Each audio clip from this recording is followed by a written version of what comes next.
বাংলাদেশ চলচ্চিত্র শিল্পী সমিতির সাবেক সাধারণ সম্পাদক চিত্রনায়িকা নিপুণ আক্তার সমিতি থেকে আজীবনের জন্য বহিষ্কার হয়েছেন। অনৈতিকভাবে সমিতির প্যাড ব্যবহার করে জালিয়াতি ও মনগড়া বিবৃতি প্রদান করার অভিযোগে নিপুণকে এই বহিষ্কারের সিদ্ধান্ত নিয়েছে সমিতি। রোববার বাংলাদেশ চলচ্চিত্র শিল্পী সমিতির কার্যনির্বাহী পরিষদের মিটিংয়ে সর্বসম্মতিক্রমে এই সিদ্ধান্ত হয়েছে।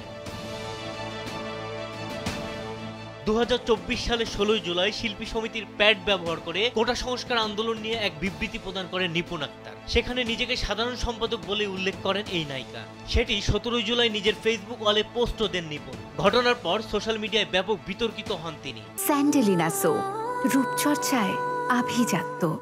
এদিকে অবৈধভাবে সমিতির প্যাড ব্যবহার করায় মিশা ডিপজল নেতৃত্বাধীন কমিটি গত বছরের 30 জুলাই সমিতির ষষ্ঠ সভায় এ বিষয় উত্থাপিত হলে নিপুণকে কারণ দর্শানোর নোটিশ দেন। গঠনতন্ত্র পরিপন্থী কাজ করায় নিপুণকে নোটিশ দিয়েছিল কার্যনির্বাহী পরিষদ। তবে নোটিশ দিলেও তা তোয়াক্কা করেনি নিপুণ। তার আগে বর্তমান কমিটির সাধারণ সম্পাদক মনোয়ার হোসেন ডিপজলকে নিয়ে গণমাধ্যমে কুরুচিপূর্ণ মন্তব্য করার অভিযোগ ওঠে বিতর্কিত এই নায়িকার বিরুদ্ধে। অনৈতিকভাবে সমিতির প্যাড ব্যবহার এবং সাধারণ সম্পাদককে নিয়ে কুরুচিপূর্ণ মন্তব্য করার অভিযোগে শিল্পী সমিতি থেকে আজীবনের জন্য বহিষ্কার হয়েছেন নিপুণ আক্তার। বিষয়টির সত্যতা স্বীকার করেছেন সমিতির সহসভাপতি ও মুখপাত্র ডিএ তায়েব। বিনোদন ডেস্ক, কালবেলা।